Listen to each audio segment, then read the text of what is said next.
Hello friends, welcome back to my channel. എന്തൊക്കെയുണ്ട് കൂട്ടുകാരെ, സുഖമല്ലേ? അപ്പോൾ ഇന്ന് നല്ല മഴയാണല്ലേ, കണ്ടില്ലേ? മുറ്റത്തൊക്കെ നല്ലോണം മഴ പെയ്യുന്നുണ്ട്, നല്ല വെള്ളവും നിൽക്കുന്നുണ്ട്. അപ്പോൾ കർക്കിടകമല്ലേ, കർക്കിടകത്തിൽ നിങ്ങൾക്ക് ഉലുവക്കഞ്ഞിയൊക്കെ ഉണ്ടാക്കി കുടിച്ചോ? അപ്പോൾ ഞാൻ ഇന്ന് ഇതിലൊരു ഉലുവക്കഞ്ഞീൻ്റെ റെസിപ്പി ഇടുന്നുണ്ട്. ഈസി ആയിട്ട് ഉണ്ടാക്കാൻ പറ്റിയൊരു ഉലുവക്കഞ്ഞി റെസിപ്പിയാണ്. അപ്പോൾ എല്ലാവരും സ്കിപ്പ് ചെയ്യാതെ കണ്ട് നിങ്ങളൊന്ന് ഉണ്ടാക്കി നോക്കിയിട്ട് അതിൻ്റെ അഭിപ്രായം അറിയിക്കുക. വീഡിയോയിലേക്ക് കിടക്കുന്നതിന് മുമ്പ് ആരെങ്കിലും നമ്മുടെ ചാനൽ സബ്സ്ക്രൈബ് ചെയ്യാതെയാണ് കാണുന്നതെങ്കിൽ ഒന്ന് സബ്സ്ക്രൈബ് ചെയ്യണേ.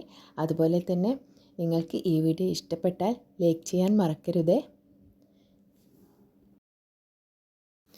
ഉലുവക്കഞ്ഞി ഉണ്ടാക്കാൻ വേണ്ടി ഇന്നലെ രാത്രി തന്നെ ഞാൻ കുറച്ച് ഉലുവ നല്ലോണം കഴുകി വൃത്തിയാക്കി അതൊരു കുറച്ച് വെള്ളത്തിൽ പൊതിർത്തി ഇട്ടിട്ടുണ്ടായിരുന്നു. അപ്പോൾ അല്ലെങ്കിൽ ഇത് വേവാൻ കുറച്ച് പണിയുണ്ടാവും. പൊതിർത്തി ഇട്ടാൽ നല്ല പെട്ടെന്ന് തന്നെ നമുക്ക് വെന്ത് കിട്ടും. അപ്പോൾ ഇതാണ് ഞാൻ പൊതിർത്തിയിട്ട ഉലുവ, കണ്ടില്ലേ? രാവിലത്തേക്ക് ഇങ്ങനെ ആയിട്ടുണ്ട്. ഇനി നമുക്കൊരു കുക്കർ എടുക്കാം. കുക്കറിലേക്ക് ഈ ഉലുവ വെള്ളത്തോട് കൂടി തന്നെ ഒഴിക്കുക. നമ്മൾ കഴുകിയിട്ടാണല്ലോ പൊതിർത്തിയത്, അതുകൊണ്ട് ആ വെള്ളം ഒഴിവാക്കേണ്ട ആവശ്യമില്ല. ഇനി നമുക്ക് കുറച്ച് നെല്ലൂത്തരി എടുക്കാം. അതാ ഈ നെല്ലൂത്തരിയും നല്ലോണം കഴുകി വൃത്തിയാക്കിയിട്ട് ഇതിലേക്ക് ഇട്ട് കൊടുക്കാം. ഇനി വേണ്ടത് കുറച്ച് നല്ല ജീരകമാണ്. അത് ഓരോരുത്തരുടെ ടേസ്റ്റിനനുസരിച്ച് ഇടുക. ഇനി കുറച്ച് തേങ്ങ വേണം. ഞാനത് തേങ്ങ ചിരവിക്കൊണ്ടിരിക്കുകയാണ്. അപ്പോൾ ഞാനിതിന് മുമ്പ് ഇട്ട വീഡിയോ കാണാത്തവരൊക്കെ പോയി ഒന്ന് ആ വീഡിയോ ഒക്കെ കണ്ടൊന്ന് സപ്പോർട്ട് ചെയ്യാം. അപ്പോൾ അതേ തേങ്ങ പാലും ഒഴിക്കുക കേട്ടോ. ഞാൻ കുറച്ച് തേങ്ങയും പിന്നെ കുറച്ച് ലാസ്റ്റ് തേങ്ങാപ്പാലും ഒഴിക്കുന്നുണ്ട്. അപ്പോൾ അതേ ഇതിലേക്ക് അതുകൂടി ഇട്ട് കൊടുക്കാം. ഇനി നമുക്ക് വേണ്ടത് ചെറിയുള്ളിയാണ്. ചെറിയുള്ളി തൊലി കളഞ്ഞിട്ട് നമുക്ക് നല്ലോണം ചെറുതാക്കി മുറിച്ചിട്ട് കൊടുക്കാം. ഇനി ഇതിലേക്ക് വേണ്ടത് ഒരു നുള്ളി ഉപ്പാണ്. അത് നമുക്ക് മധുരം ബാലൻസ് ചെയ്യാൻ വേണ്ടിയിട്ടാണ്. ഇതിൽ ശർക്കര ഇടുന്നുണ്ട്, പക്ഷേ ആദ്യം തന്നെ ശർക്കര ഇടരുത്. ഇതൊക്കെ വെന്ത് കഴിഞ്ഞിട്ടാണ് ശർക്കര ഇടേണ്ടത്.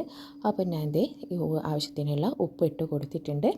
ഇനി ഇതൊക്കെ ഒന്ന് മിക്സ് ചെയ്ത് വെള്ളത്തിൻ്റെ അളവൊക്കെ നോക്കി നമുക്കിത് അടച്ചു വെച്ച് ഒരു 4-5 വിസിൽ ഇടിക്കാം.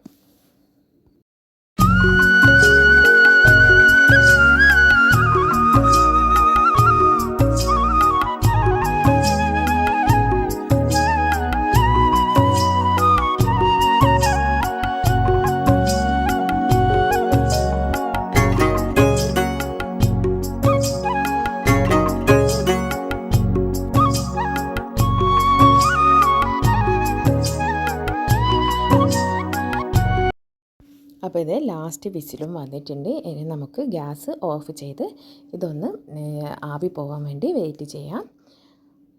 അപ്പോൾ ഇത് ആവി പോയിട്ടുണ്ട്, ഒന്ന് തുറന്ന് നോക്കാം. അപ്പോൾ ഇതേ നല്ലോണം വെന്ത് വന്നിട്ടുണ്ട്. ഇതിലേക്ക് ഞാൻ കുറച്ച് തേങ്ങാപ്പാൽ കൂടി ഒഴിച്ച് കൊടുക്കുന്നുണ്ട്. അതിൻ്റെ വീഡിയോ എടുക്കാൻ വിട്ടുപോയി. അപ്പോൾ ഇനി ഇതിലേക്ക് ചെയ്യേണ്ടത് നമുക്ക് വെള്ളം ഇട്ട് കൊടുക്കാം. ഇതൊന്ന് ഇളക്കി യോജിപ്പിച്ചിട്ട് വെള്ളം ഇട്ട് കൊടുക്കാം. ശർക്കര അത് ഞാൻ ജസ്റ്റ് ഒന്ന് പൊടിച്ചിട്ടാണ് ഇട്ട് കൊടുത്തത്. നമ്മുടെ മധുരത്തിന് ആവശ്യമുള്ള ഇത് ഇട്ട് കൊടുക്കാം. നല്ല ടേസ്റ്റിയുള്ള ഒരു ഉലുവക്കഞ്ഞിയാണിത്. ഇതാ ഈ വെള്ളം ഞാൻ പൊടിച്ചിട്ടാണ് ഇട്ട് കൊടുത്തത്. ഞാൻ ഒരു 2 വെള്ളം ഇട്ട് കൊടുത്തിട്ട് പിന്നെ മധുരം കൂടുതൽ ആവശ്യമുള്ളവർക്ക് കൂടുതലായിട്ട് ഇടാം. അപ്പോൾ ഇതിൽ തേങ്ങാപ്പാൽ ഒഴിക്കുന്ന വീഡിയോ എടുക്കാൻ എന്നോട് വിട്ടുപോയി. അപ്പോൾ ഇതേ നമ്മുടെ അടിപൊളി ഉലുവക്കഞ്ഞി ഇവിടെ റെഡി ആയിട്ടുണ്ട്. എല്ലാവരും ഉണ്ടാക്കി നോക്കി അഭിപ്രായം അറിയിക്കുക. Thanks for watching.